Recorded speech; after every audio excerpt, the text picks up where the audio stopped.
আমি যেহেতু চায়ের পানিটা আন্দাজ করতে পারি না, তাই আমি এভাবে চায়ের পানিটা মেপে দেই, না হলে পরে বেশি হয়ে যায়, ফেলে দিতে হয়, কিছু করার থাকে না। আজকে চা শুধুমাত্র আমি খাবো, তাই 1 কাপই দিলাম, কারণ এটা শুকিয়ে আবার কমে যাবে। আর এখানে আয়নের জন্য আবার নুডলসের পানি বসালাম। আর এখানে ফ্রিজ থেকে গরুর মাংস নামালাম, কোরবানির মাংস। ভাবতেছি কালকে আমার বোনদেরকে দাওয়াত দিব বাসায়, পোলাও করব, মাংস করব আর চিকেন ফ্রাই করব।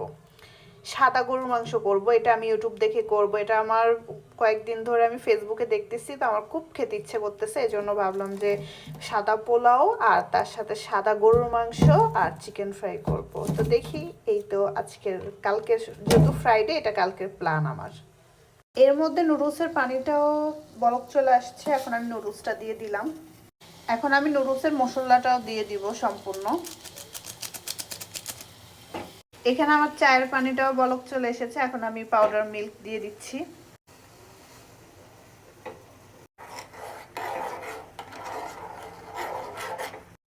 এখানে আগে কিছু পোলাও চাল আছে, একটু দেখছি আর কি ঠিক আছে কিনা, যে পোকা টোকা হয়ে গেছে কিনা, যেহেতু অনেক দিন ধরে এনে রেখেছি, যে দেখলাম যে না একদম ফ্রেশ আছে।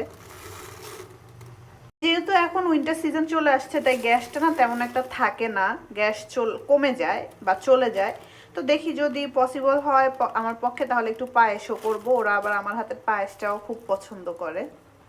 তো এই তো আয়নের নুডলসটা কমপ্লিট হয়ে গেছে। এটা হলো ঘি, আপনাদের সাথে এর আগেও শেয়ার করেছি, আমার ছেলে এভাবে ঘিটা খেতে পছন্দ করে, তাই আমি এভাবে লাস্টে একটু ঘি দিয়ে দিই। তো ওর নুডলসটা কমপ্লিট হয়ে গেছে।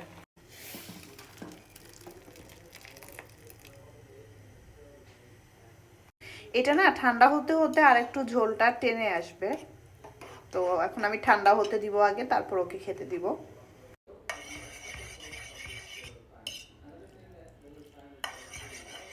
আজকে আয়নের লাস্ট এক্সাম ছিল, তো আসার সময় এই ছাকনিটা এনেছি। আগে যেটা আছে এটা অনেক বড়, আপনাদের ভাইয়া সৌদি থেকে এনেছিল, তাই আমি আজকে ছোট এটা এনেছি। যেহেতু একজন মানুষ, তাই এত বড় ছাকনি তো আমার আর প্রয়োজন হয় না, তাই ছোট এটা এনেছি। সুন্দর হয়েছে না, কি কিউট দেখতে। আমার চা মোটামুটি কমপ্লিট, বাট আমি চিনি দিতেই ভুলে গেছি।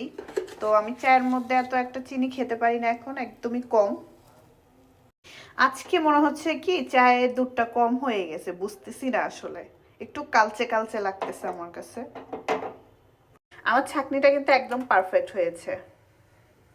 আমার যেহেতু চায়ের মধ্যে একটু দুধটা কম লাগছে, তাই আমি এখানে আরেকটু দুধ দিয়ে নিয়েছি। এই তো এখন চাটা ঢেলে দিব।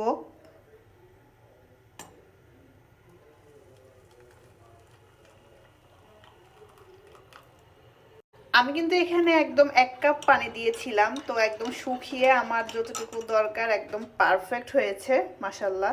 আপনারা যারা আমার মতো এরকম বুঝতে পারেন না যে আসলে কতটুকু পানি দিবেন একজন দুজনের জন্য, এভাবে কাপ মেপে দিতে পারেন, এতে কিন্তু একদম পারফেক্ট হয় কোয়ান্টিটিটা। তো এই তো ছেলের নুডলস রেডি আর আমার চাও রেডি। তো এই তো মা ছেলের নাস্তা রেডি। আর কালকের ব্লগটা কালকে শেয়ার করব, আজকে আর শেয়ার করতে পারছি না। তো কেমন লেগেছে অবশ্যই কমেন্টস করে জানাবেন। ভালো থাকবেন, সুস্থ থাকবেন, আল্লাহ হাফেজ। কি খুশি তুমি নুডলস পেয়ে? অনেক খুশি? এদিকে তাকাও।